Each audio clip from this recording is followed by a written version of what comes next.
have you guys start. I will start. Coach, last year you guys started conference play 0-5. To start conference play 1-0 this year, your first year at the helm, what does that mean? Is everything a reminder? Sorry.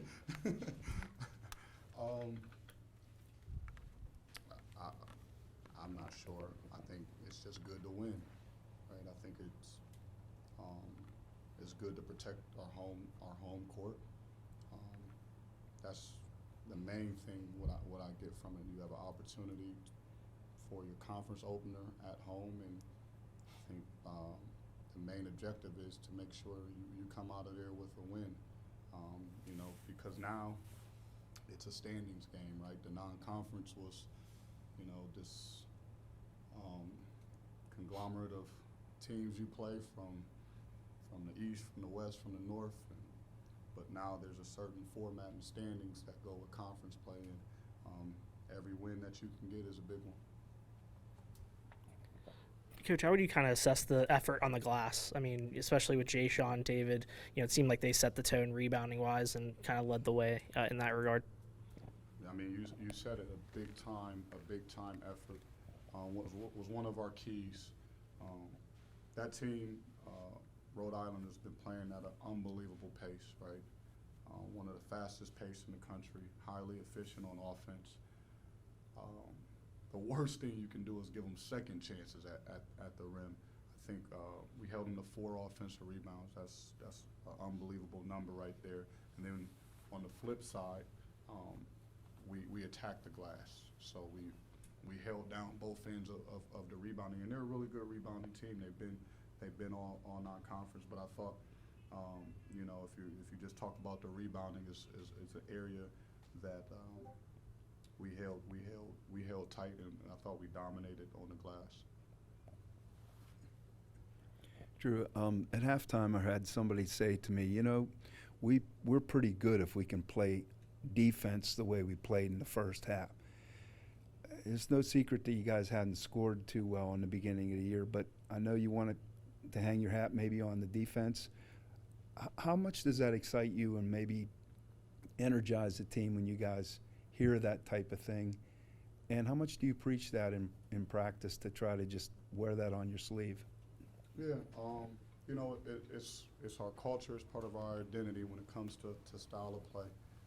We want to compete on the defensive end every night. We want to be tough and disciplined.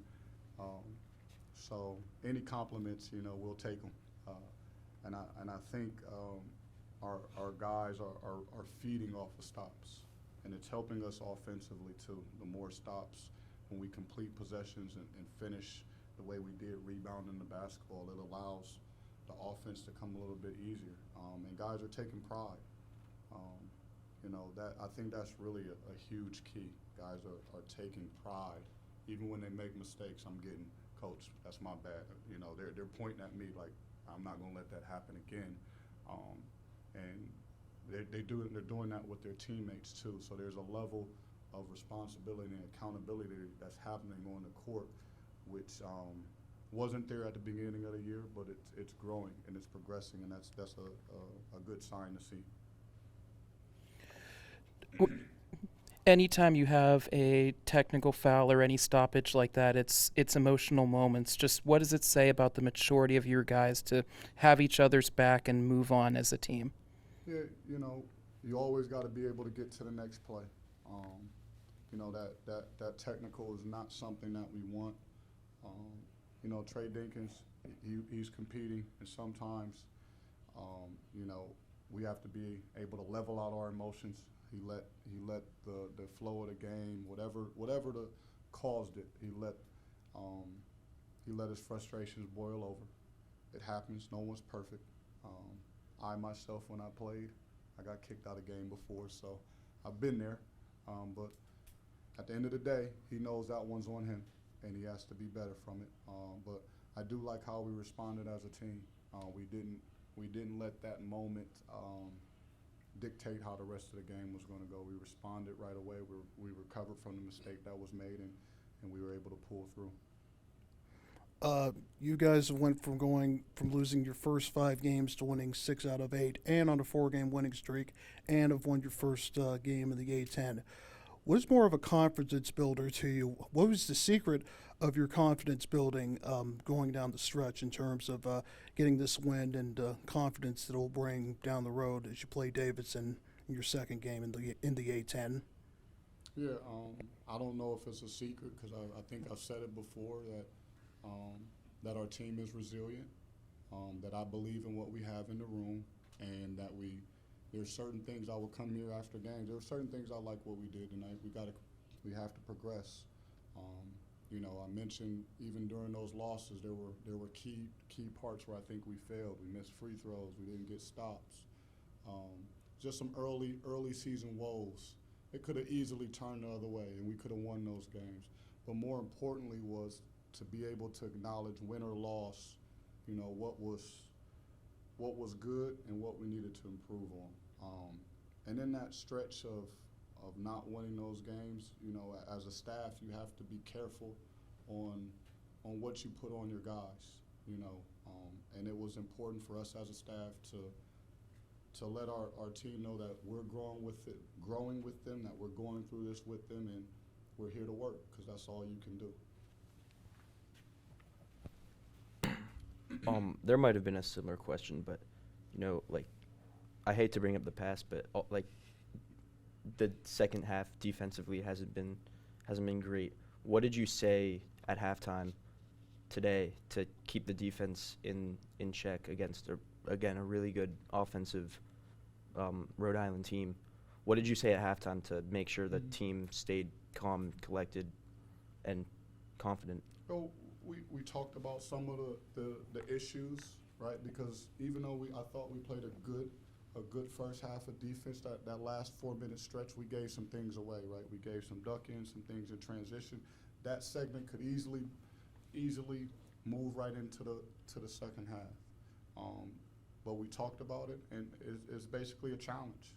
I just challenged the group. Listen, we know what the mistakes were, right? We know where we can be better. So what do y'all want to do? You know, can we rise to the occasion and become better? And I think our group is accepting of that challenge and understanding, like, we did give some away. We did make some mistakes. How can we improve? How can we change that? And even the start of the second half, you know, I thought Rhode Island, they came out running. They pressed us on defense. They got the ball in the paint. But I thought over time we were able to get some key stops in there.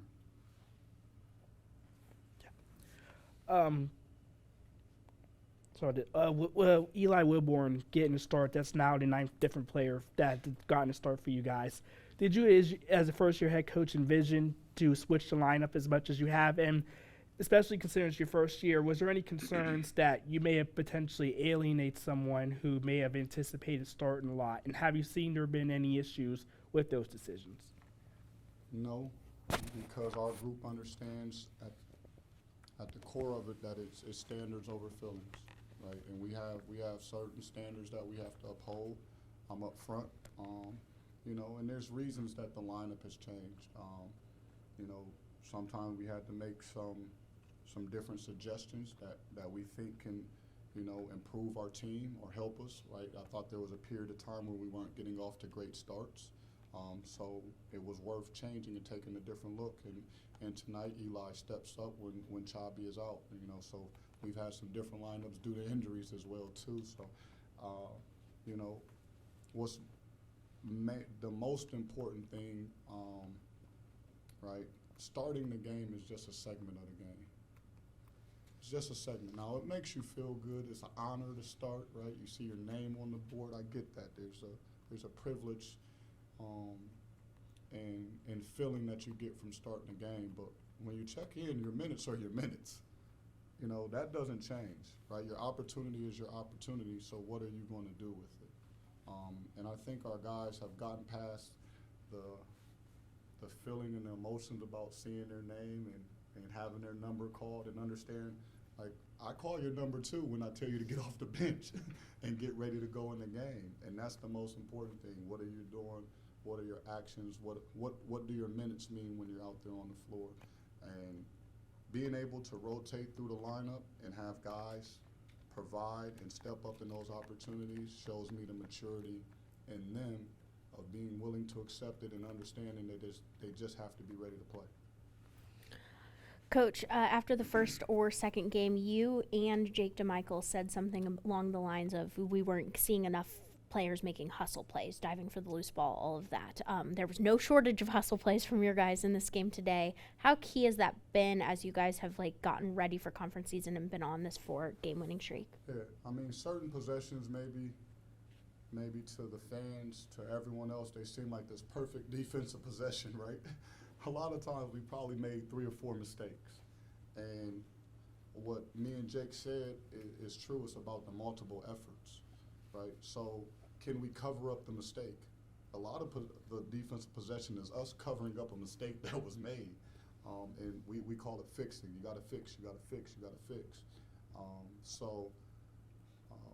And I think part of that was just getting better and understanding more rotations and where to go, and then just having the mindset of getting the job done. I thought early in the year they wanted to be right so bad. They didn't want to let me down, that we would make a mistake on defense and they would stop playing, their head would drop, right? And I think we've gone past that we've gotten past that stage a little bit.